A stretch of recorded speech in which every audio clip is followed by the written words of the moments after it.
రాష్ట్రం అభివృద్ధి చెందాలంటే మళ్లీ కేసీఆర్ ప్రభుత్వం రావాల్సిందే అన్నారు ఎమ్మెల్యే మాధవరం కృష్ణారావు. జూబ్లీహిల్స్ ఉప ఎన్నిక అందుకు నాంది పలకాలన్నారు. జూబ్లీహిల్స్ నియోజకవర్గం ఎర్రగడ్డలో బీఆర్ఎస్ అభ్యర్థి మాగంటి సునీతతో కలిసి ఇంటింటి ప్రచారం నిర్వహించారు. కాంగ్రెస్ వైఫల్యాలను బీఆర్ఎస్ కార్యకర్తలు ప్రజలకు కళ్లకు కట్టినట్టు వివరిస్తున్నారు. దివంగత ఎమ్మెల్యే మాగంటి గోపీనాథ్ చేసిన పనులను జనం స్మరించుకుంటున్నారని చెప్పారు. ప్రజల నుంచి కూడా కాంగ్రెస్ పార్టీ పట్ల తీవ్ర వ్యతిరేకత వ్యక్తమవుతుందన్నారు. జూబ్లీహిల్స్ ఉప ఎన్నికల్లో బీఆర్ఎస్ విజయబావుట ఎగురవేయడం ఖాయమని విశ్వాసం వ్యక్తం చేశారు. తర్వాత ఇంద్రమ్మన్ల పేరు మీద ప్రతి ఒక్కరు అప్లికేషన్ పెట్టుకొని ఏదైతే ప్రగతి భవన్ తీసేసి కొత్త భవనాన్ని ఏర్పాటు చేసుకొని 24 గంటలు ఉంటారన్నటువంటి ముఖ్యమంత్రి గారు ఈ రోజు వరకు కూడా ఒక్కరికైనా కనీసం ఇల్లు ఇంద్రమ్మ ఇల్లు ఇవ్వలేదు.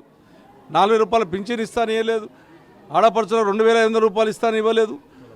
తులం బంగారం ఇస్తా అని చెప్పేసి ఆ రోజు మేము కళ్యాణ లక్ష్యం దేశంలో ఎక్కడ లేనటువంటి విధంగా కేసీఆర్ నాయకత్వంలో కళ్యాణ లక్ష్యం తెస్తే మేము 1,00,000 తులం బంగారం పెడతాం. తులం బంగారమే పెడుతుంది తప్ప బంగారం ఇస్తలేరు. ఇలా ఇమాంలకు మోజన్లకు ఆ రోజు దేశంలో ఎవరు ఇవ్వలేనటువంటి మోజన్లకు ఇమాంలకు 5,000 రూపాయలు ఇస్తే ఈరోజు నేను వచ్చి 10,000 ఇస్తా అని చెప్పి ఇలా ఇమాంలకు కూడా 5,000 ఇచ్చలేని పరిస్థితి లేదు. హాస్టల్కి ఇచ్చే పరిస్థితి లేదు. బ్రాహ్మణులకు ఇచ్చే పరిస్థితి లేదు.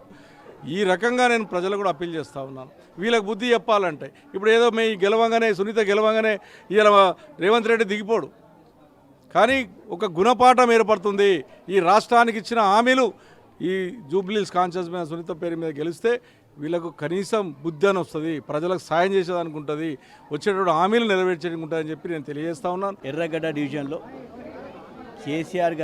కేసీఆర్ గారు బలపరిచిన అభ్యర్థి సునీత గోపీనాథ్ గారి తరఫుకెళ్ళి ప్రచారంలో వచ్చినాం. కుక్కట్పల్లి ఎమ్మెల్యే కృష్ణారావు గారి ఆధ్వర్యంలో ఇక్కడ డోర్ టు డోర్ క్యాంపెయిన్ చేస్తే కేవలం కేసీఆర్ గారు చేసిన అభివృద్ధి, కేసీఆర్ గారు చేసిన స్కీమ్సే ప్రతి ఇంట్లో ఉన్నాయి. కాంగ్రెస్ ప్రభుత్వం చేసిన ఏ ఒక్క స్కీమ్ కూడా ఒక్క ఇంటికి కూడా చేరలేదు. ఈ ప్రజల స్పందన చూస్తే ఖచ్చితంగా జూబ్లీహిల్స్ ఎలక్షన్లో కాంగ్రెస్కి డిపాజిట్ కూడా రాదు.